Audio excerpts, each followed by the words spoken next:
Good day and welcome to the Q2 and H1 FY2025 earnings conference call of Moneyboxx Finance Limited. As a reminder, all participant lines will be in the listen-only mode, and there will be an opportunity for you to ask questions after the presentation concludes. Should you need assistance during this conference, please signal the operator by pressing star and then 0 on your touchtone phone. Please note that this conference is being recorded.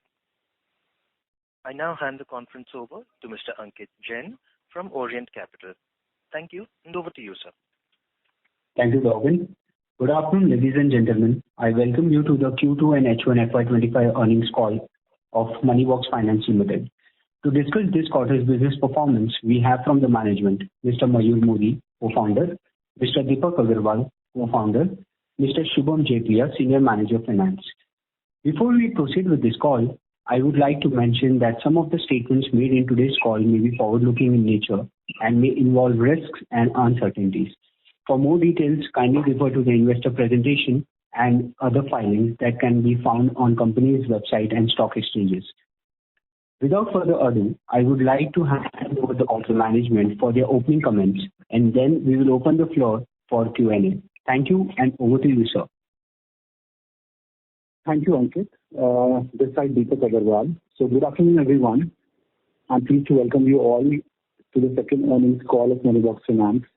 Our financial results and investor presentations have been uploaded on the company website and exchange, and I hope you have had the chance to review them.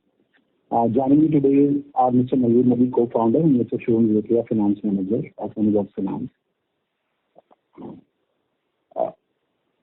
Guys, before we delve into our Q2 performance, I would like to take a moment to discuss the broader context within the NBFC sector. Over the last 2 quarters, our industry has encountered multiple headwinds. Initial disruptions came from the extended election period and an intense summer heat wave, which were then compounded by heavy rainfall and flooding in several states from July to September. If this was not enough, there has been some uncertainty from the regulator perspective, which has dented the confidence of investors in the NBFC sector. In response, our management team has implemented a series of measures. We have strengthened branch-level controls, introduced key technological and personal enhancements, especially on the collection front, and emphasized a focus on software aspect of our operations. With improvement in the operating environment and these initiatives now in place, we are optimistic that conditions will stabilize in the coming quarters. Moving on to our Q2 performance, I'm pleased to report that our AUM grew by an impressive 69% year-over-year to 759 crores, including our managed book, up from 455 crores last year. Sequential growth in AUM stood at 3%. Our disbursements for the quarter reached 120 crores, marking a 13% increase over the previous quarter of 106 crore. Cumulatively, our total disbursements have now surpassed 1,434 crores. I would also like to highlight the significant growth in our secured loan book last year. Secured loans represented only 12% of our AUM, while this has now increased to 32% as of September 24. By the end of 2025, we maintain our outlook that we will have over 40% of our loan book in the secured segment. It has incremental exposure. Disbursements towards secured have already increased to 47% now, and month on month we are on the increasing trend. Our branch network continues to expand, now totaling 141 branches, up from 104 last quarter. We are now active in 12 states, with new branches recently opened in Tamil Nadu, Karnataka, Andhra Pradesh, and Telangana, which has strengthened our diversification. I would say that now we are a pan-India player. Our total income rose by 74% to 49.56 crores from 28.5 crores last year, reflecting the growth in both our business and AUM. Our operating expense as a percentage of AUM is maintained at 13% in Q2 compared to 12.7% in FY12. OpEx has been almost halved over the last 3 years, dropping from 24.5% of AUM in FY21 to 13% currently. And I'm sure we will maintain the declining trend in the OpEx as we grow in our scale. The yield and spread continue to remain stable at 29% and 15.5% respectively for the quarter, which you have noticed in our investor presentation as well. So despite low yield on secured book, our spreads remain stable, and NIM has remained stable as well. Our return on average AUM for the quarter is 1.1% and return on average equity stood at 4.2%. As you would have seen, this is largely led by the higher credit cost in this quarter.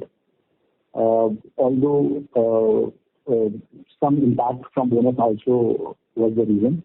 The decline is largely driven by the elevated credit cost and very, very significant branch expansion. So we have almost 36% jump in just one quarter in the number of branches. And the collection efficiency, there was a dip, which contributed to increase in our DPD. For September quarter, the collection efficiency was at 93.2%, comparing with 97.6% in second quarter last year. And 30 plus DPD stood at 5.45%. We have mentioned in our presentation that collection efficiency in secured loans is significantly higher at around 97%. While the credit cost stood at 3.85% for the quarter, which is, we agree that it has been the highest since inception. Besides the external environment, absence of collection team is what largely led to high DPD, which is now resolved, and results will be visible in coming quarters.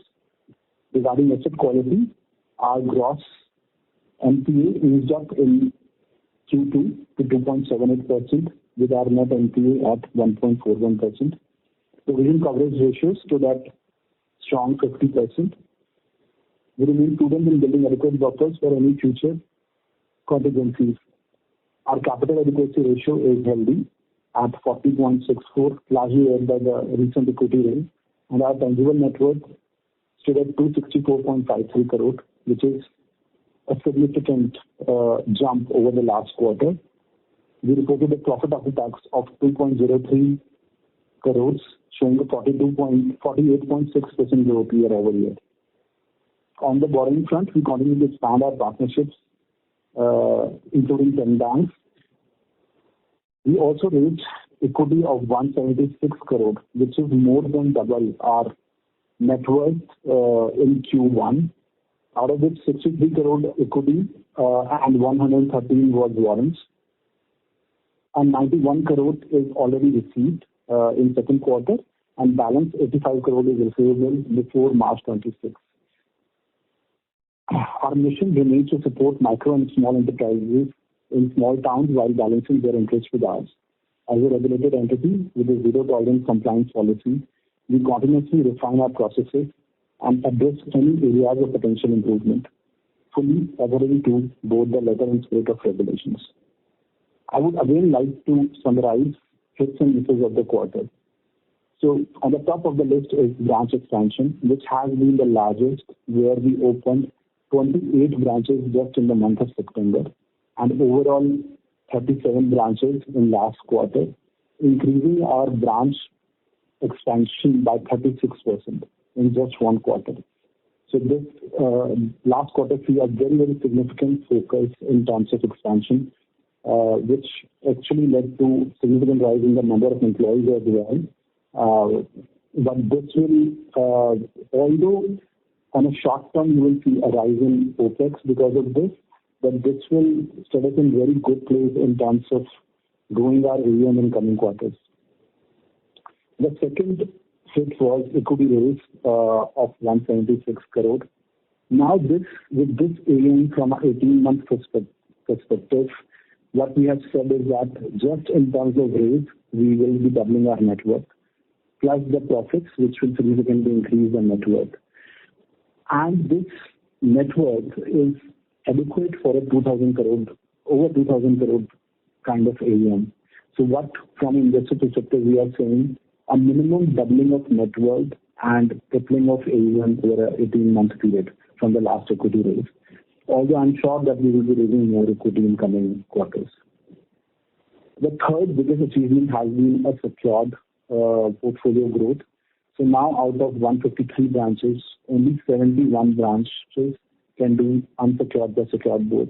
All the incremental branches are doing only secured business, and incrementally we have already reached 47% secured disbursement, which will only increase in coming quarters and in coming months.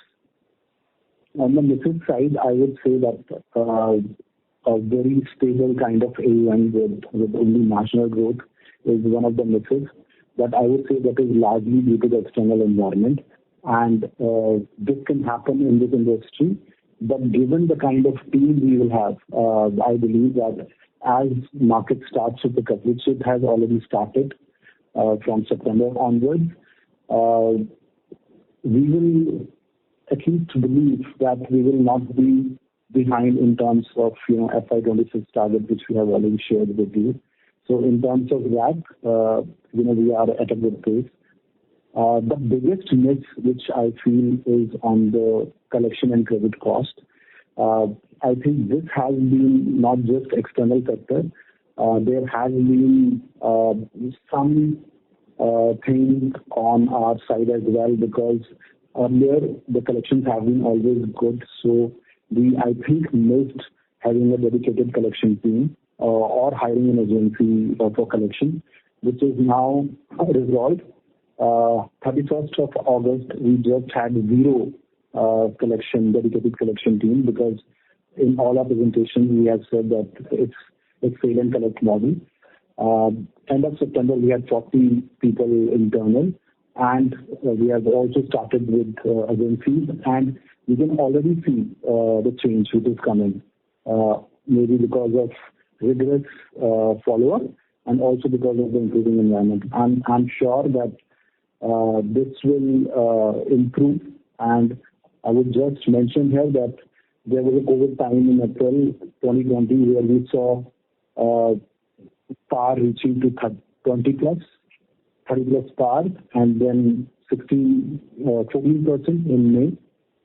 Again, in the second COVID, we have seen that 30 plus reaching around 5%, but all comes to a normal position. So this 30 plus which you see is not a normal position. There are two things. One is that secured is anyway doing much better, which we have shown in the presentation. And I think as with the rigorous follow-up and improving market conditions, each quarter you will see a significant improvement on the collection and credit cost front. With this, I conclude my remarks and thank you all our esteemed stakeholders for their wholehearted support in the long-term journey of the company. On behalf of Moneyboxx Finance, I thank everyone for attending this call. Now I request the moderator to open the floor for Q&A. Thank you, everyone. Certainly, sir. Thank you very much. We will now begin the question and answer session. Anyone who wishes to ask a question may press star and 1 on their touchtone telephone. If you wish to withdraw yourself from the question queue, you may press star and 2. Participants are requested to please use handsets while asking a question. Ladies and gentlemen, we will wait for a moment while the question queue assembles.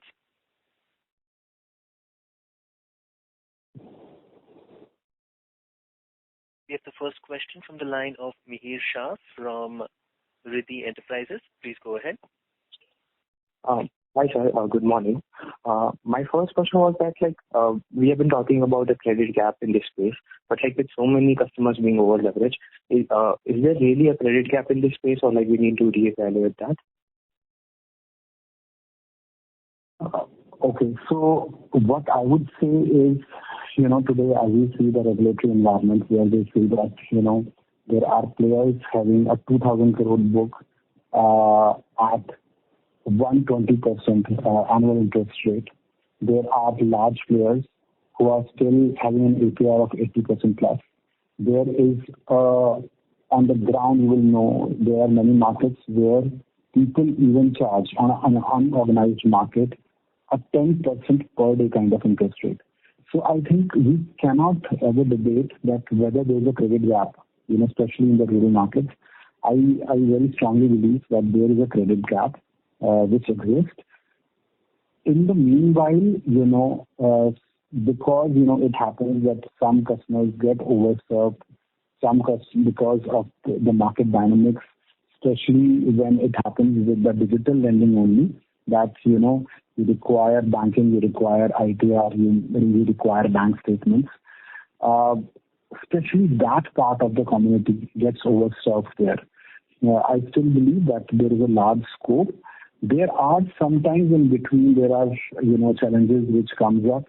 Market can go here and there. But overall, credit penetration is still very low in India. So just to answer your question, I think the gap is huge. It's just that players need to find the right kind of customer, and even in terms of financing, how to lend and how to ensure that customer does not get over leveraged. So there is a balance which needs to come there, but I believe that demand is not lacking. Demand is still there. Got it, sir. In between, definitely you have cycles. So as you say, even in commodities, we need everything in India. I mean, everything is underserved. But yes, in between you have cycles where you see less demand for anything. So that is always possible.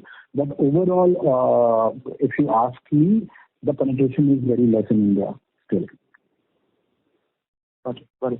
And sir, another question that I had was like last quarter also we had a feeling that this might be the worst of credit quality that we might face, but it got even worse.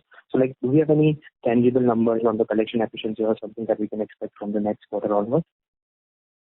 I think what I exactly said is that as I said, that it's not just external environment. It definitely, yes, there is an external environment which is playing, because now you see multiple policies from Reserve Bank of India, like not asking NFI not to do netting off of loans. So there are credit concerns which could arise, but what we feel is that where we lagged, whether in first quarter, whether in Q4 of last year, or whether in last quarter, in terms of rigorous follow-up, we thought it might get adjusted on its own, or maybe we took a later decision in that. But now I believe that especially seeing the results which we have been seeing in last 1 or 2 weeks, collections are coming. So I really believe that things will settle up now. It was a double hit. The AUM was not growing and collections were lacking. And you had many reasons there. You had election season. You can't do the disbursement because doing a mortgage loan at that point of time is difficult. Every time election comes, you have allocation issues, so you don't get that kind of comfort in the market. Then you have heat waves, then floods. I mean, if you hear about South India, things like Rajahmundry, Vijayawada, etc., they have served the worst floods in last 65 years. So things have been bad, and I think with time things will improve. So even in unsecured segment, although we feel it's completely unsecured, we should not forget that people are concerned about their CIBIL track records. So I think things will come up, and from there it will improve. Overall, market-wise, I feel still there is a pain. So this quarter will still see a pain, but because there has been some deficiency on our side in terms of internally, which we have kind of resolved, things should improve at a company level. Got it, sir. But if you have any tangible internal target that we are trying to achieve with collection, that this should be our bar or something like that? Exactly at this point of time, if you ask me in terms of guidelines, I feel anything more than 3% par and 30% is not acceptable to us. That is what we say should be the highest number. Having said that, it is looking high in this quarter, which we really feel will settle down. We will see some improvement in this quarter, and definitely next quarter again should see the improvement. Got it. Thank you so much. Yeah, my only concern was that we do not rely on the high growth to make our credit quality numbers look small. That was now. Definitely not. It has always been a very, very strong on collection kind of thing, but we realize that, as with increasing AUM, and especially when the market is not really strong, we need to be very, very rigorous in terms of our follow-up. So that's now what we have started. I believe that will yield results. Got it. Thank you. The next question is from the line of Harsh Shah from Sumaria International LLP. Please go ahead. Hi, sir. Thank you for the opportunity. Am I audible? Yes, you're audible. Yeah. So, sir, one of the questions that I wanted to ask that we have always stated that, 3/4 of our loan book is to the essential segment. So I want to understand the reason behind this deterioration in credit quality when the most of our customers, their earning profile is not so volatile. So can you help me guide that? So, as I said, Harsh, yes, it is essential sector, but you see, even when we do essentials, for example, when we do cattle livestock loan, the customer do get impacted by seasonal circumstances. So when you have heat waves, the yield of milk will fall. Every time in the first quarter, to some extent, yield falls. The second quarter the second half is always better. And then, as we said, that we never do cattle loans on a single income basis. So there are always two income, primarily agri income. And now when you have heat waves and when you have floods or erratic rains, their incomes get impacted. So, last year their income got impacted. This year again, there has been, issues. Now things are moving up in that direction. So you will see that rural demand is picking up. At least it is doing better than urban demand. Things get impacted. And then, in bad times, what we realize that, anyways, in collection has to be strong in the kind of segment where we operate. So some dip in income, we realize that what we need to ensure is that we should be very, very rigorous in terms of follow-ups, which is now very, really improving a lot. So I would say that, even when COVID came, we saw that dip. It's not that there was no dip in, COVID and COVID-2 or lumpy skin disease. There will be slight dip, but then this thing comes back. So it is not a permanent, so I would say it's a flu, not a cancer. Things do come back, although at that point of time we feel that, market has really gone bad, but that's not the case. So people do, these are not a customer who have, left the city or something like whatever we have given, they have their houses there. They have been living there for 40 years since their birth. And, they have a regular income, so it will come back. Okay, sir. And also, sir, at the time of disbursement, unsecured loans specifically, so do we see that what percent of our borrowers have more loans outstanding already? Are we also facing a problem of over-leveraging in our book, or is that not a problem? Largely, there are both the criteria. If numbers of loans are too high, that also matters. But see, for every lender, it is driven by, FOIR. So, I mean, what percentage?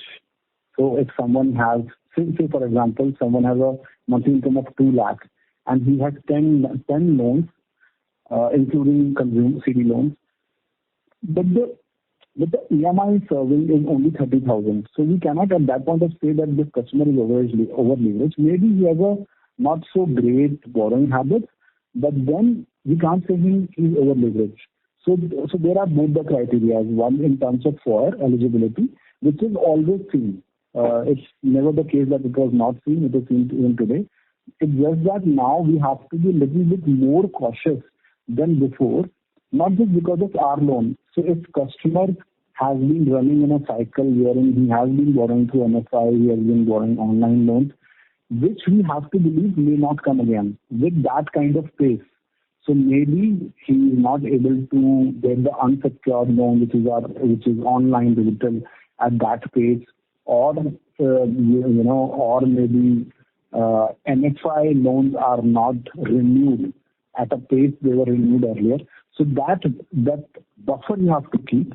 But at the end of the day, I think people are there to serve, and lending will keep on happening, and short-term crises will be resolved.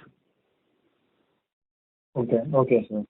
And can you give me the number for like the collection efficiency that are seen in each individual bucket? I just want to understand whether there'll be slippages further or there'll be pullbacks, and the collection will.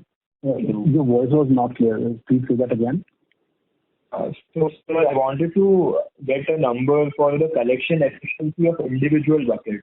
I want to understand whether there will be slippages further now. So what we have given in the presentation is that two buckets within secured loan and unsecured. So what you see is collection efficiency in secured is around 97%, and in unsecured it was around 92.15, and that's not 30 plus, it's 0 plus. Which was there. So we have given them in two buckets, secured and unsecured. Okay. And okay, sir, I'll join back with you. Yeah. Thanks. Thank you. Ladies and gentlemen, if you wish to ask questions, you may please press star and 1. The next question is from the line of Jaysha Shanuksha from TV Capital. Please go ahead. Yes, sir. Hi, good morning. Good morning. Sir, we consider ourselves very different from the other MFIs like Credit Access, Grameen, and other ones. We are not MFI. So first of all, we never say we are MFI. MFI is group loans, which we have never done in the past. The ticket size in MFI is largely below 50,000. We really hesitate to do anything below 1 lakh. So clearly we are not an MFI. Yeah. Yes, sorry, NBFC. My bad. So because we say that, right, the clients have multiple incomes and we can get the collections easily. But why are we so late in realizing that collection efficiency is not going great? And do we have a team now to get the collections better? And what are the numbers which we are looking at? Right. So I'm saying that on 31st of August we had 0 collection team, and on 30th of September we had 40 people dedicated towards collection. From this month onwards, we also have 3 large collection agencies, who are doing rigorous follow-ups. So I think we have, right. So we have actually done a very deep dive on the industry parameters. What percentage of staff is into collection? How does it work? What kind of cost which is incurred? So we have done a lot of work here, and definitely, as I said, it's not just work. There are things which have now started, right? So I think at some stage you realize that this is one thing which we need to change, and which has now come up.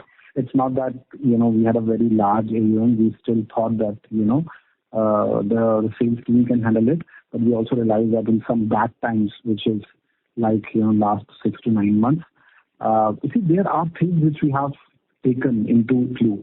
So since last year in May, we shifted our complete focus towards secured lending. So it's not that we did not realize that what is coming, how unsecured is moving, what could regulators say, and how things are shaping up. So we have taken. So there are things which we have done. There are things which you maybe you can always go wrong in 1 or 2 quarters. But the point is that you take corrective measures, and on a analyzed basis, you try to correct your mistakes or improve upon. I would say not just mistakes, just to improve the processes which are required to be improved. So now you're stating that we have teams for improving the collections, and the numbers would be better. Numbers should get better. See, we already since inception we always had better recovery and collection model. Just with the sales team.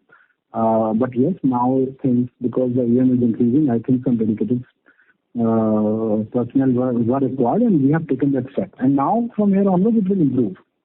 So it's the start of the process which has happened, and we are seeing some results on a day-to-day basis. So that gives me a belief that things will improve from here. And also the external environment will improve. So we should not forget at the same time that, market has been bad. Market has been a little bad. And what we see is that what we disbursed in August versus what we disbursed in October, it's 100% growth. So month on month, things are improving. And, it will start yielding results. Yes, sir. My second question is, what are the revised guidelines for the ROE and the growth in this sector as a whole, maybe, and also for your company in terms of ROE? So we are not, on the both sides, in terms of growth, we are not right now, revising the guidelines. What we said for 26, we are still committed to that. What we know is that obviously, so to all the banks in this year, starting from day one, we gave a guidance to them in terms of, AUM of 1,300 crores. So, it depends also on how the environment, if environment gets better and better, we can still reach that number of, say, 1250, 1275 kind of number. The point I'm making is that we have the staff now, with almost 80 branches average, or 75 branches average. In the last 4 months of last year, we disbursed 360 crores. Now we have double that number. If we disburse double of that, forget about double of that, even if we disburse 600 crores, we will meet our guidance.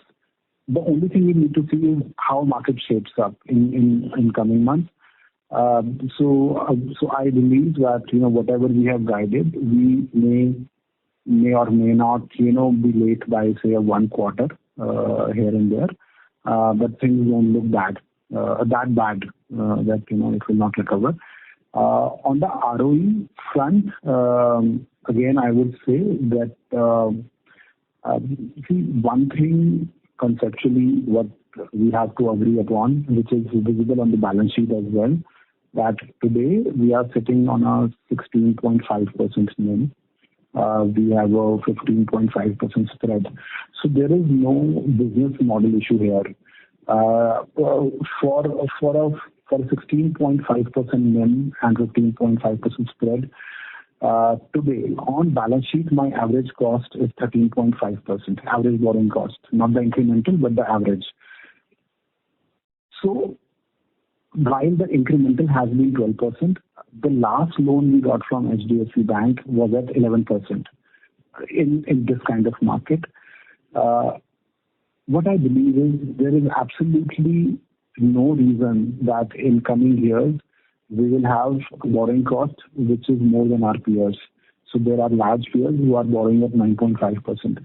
With 100% of loans in priority sector lending criteria, 2/3 of the loan is in agri and allied, and very large portion into SMF. There is no reason to believe that our cost will not decline. So cost on balance sheet level can decline by 4%, in terms of interest rates borrowing.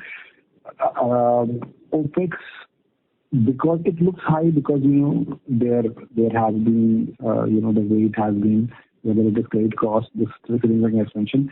If you just take the numbers where you see what kind of spreads and NIMs we are operating at, 5-year average of credit cost we had.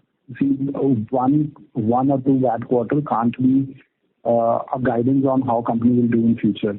And you will arrive at the number we have guided in the past. But over a stable scenario, we will be a good ROE company. The numbers I have shared in the past. The first target is to reach 15% ROE as soon as possible and then to increase. But see, again, I would say that, 1 or 2 quarters here and there does not impact your overall business model.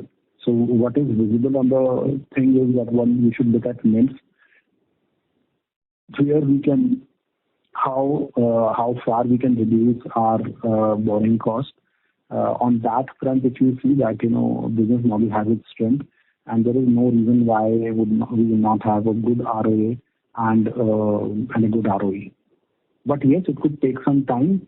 In the growth phase, what you should look at that, AUM is growing, net worth is growing. I already said that with just the current commitments, we are saying over an 18-month period, in terms of raise, we are doubling our net worth plus the profits, plus if we raise next year, which we have to do, we have been raising every year. So see from that perspective, how fast net worth is improving. Business AUM growth is there. Cost is declining.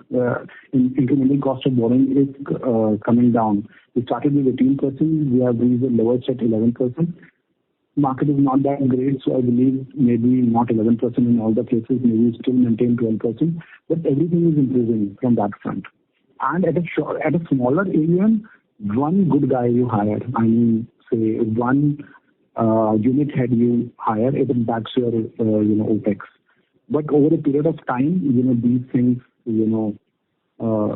subside, and ultimately you will reach a point wherein you have a lower OPEX overall. Got it. So you're saying the 12% ROE, which was stated earlier, was hold true. For this year? Yeah. For this year, I would not say. I'm not sure. For this year, we will be able to do 12%. Let's see, how times shape up. At least we should maintain what we did last year.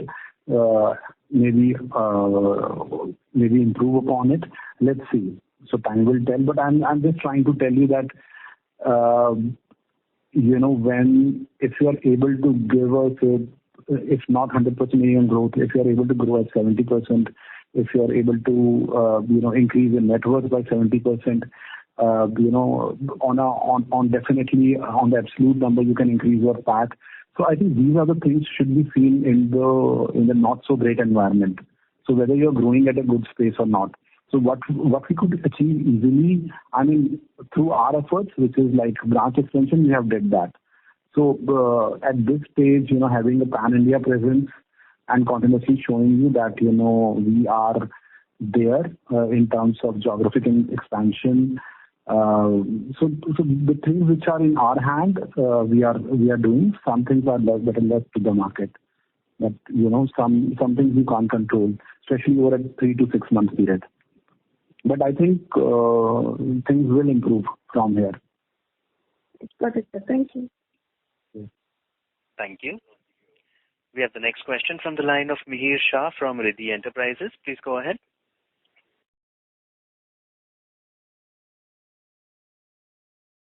Mihir Shah, your line has been unmuted. You may proceed with your question.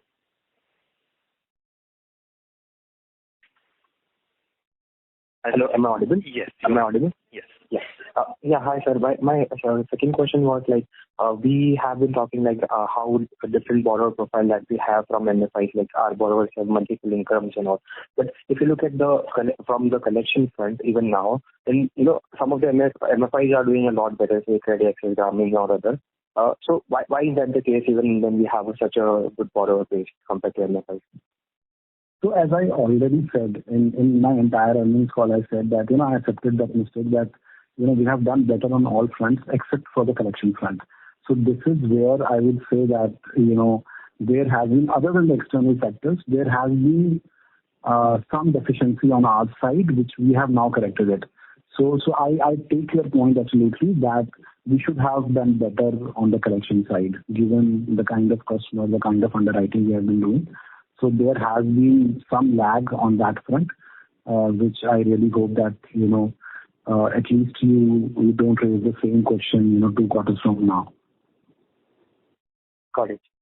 So I take that point. There have been, some, so I think there are stuff which we have done. So last quarter has been a lot of work. You would know what kind of fund we were raising. Which got impacted because of the external environment. But, what kind of expansion we have done, what kind of things we have done operationally. So last year, same point, 40% of the collections are coming in cash. and that number has now reached to, say, about 20% in cash. So there are a lot of operational improvements which we have done. There is a point which we have missed, and I believe that, we'll sort this out. Got it, sir. And sir, my second question was like on our accounting basis. So what I've been observing is that we have our net NPAs are piling up more than we have been doing before, and other players have a stricter norms of writing off loans, and we just write off provision for 50% of the loan. So how do you see that? Do you see the unsecured loans which have gone bad coming back even after a long time, like 30 days or for 60 days or something like that, or maybe we'll see stricter provisions in the future? I think we are never less on provisions. We have a policy that, for all 90 day cases, we make a 50% provision. So this is without any exception. And in a 360 day, 1 year period, we take a complete write-off. So there are many players who keep the book for 3 years before writing it off. So I would not say that we are too aggressive on that stance. It's a 90 and 360 day policy, and I think we are writing off based on that number, based on that policy. So we are reasonably conservative here. I don't see that we are very aggressive here. Okay, sir. And sir, in the past, how has been our experience on this front? Do actually 50% of loans after 90 days and being unsecured, do they actually come back or do they not come back?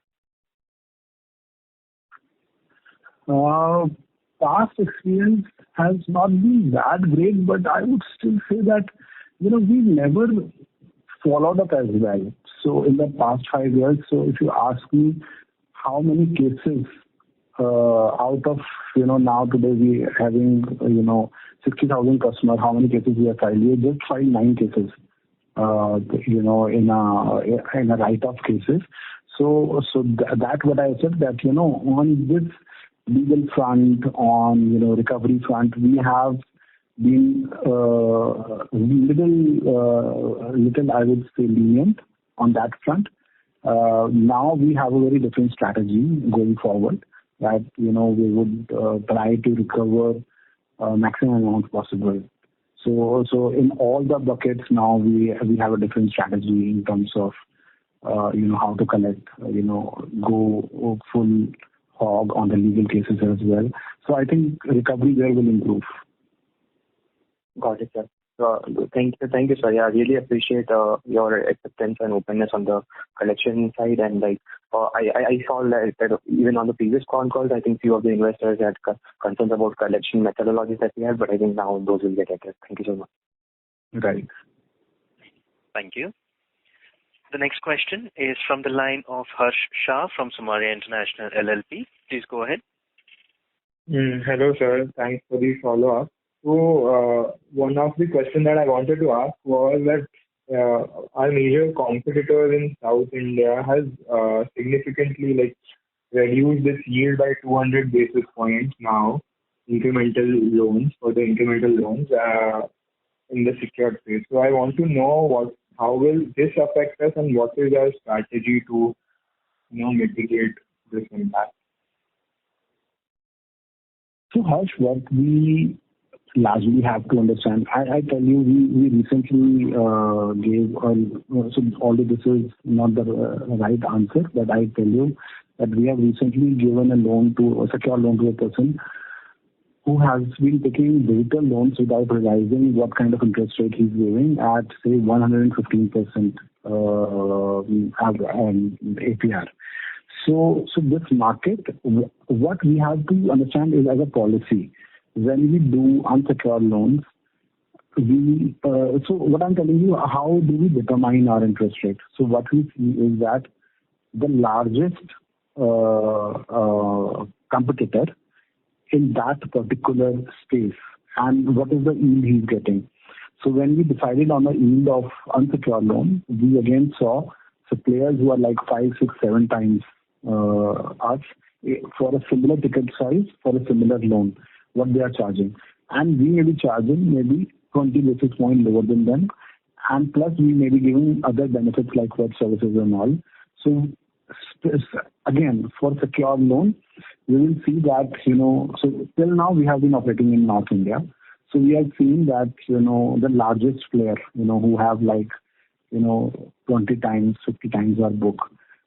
For that particular segment, so you have to realize that, my average ticket size in secured is 3 lakh. So what we have to see is up to 5 lakh bracket, what are the peers charging? And our pricing is lower than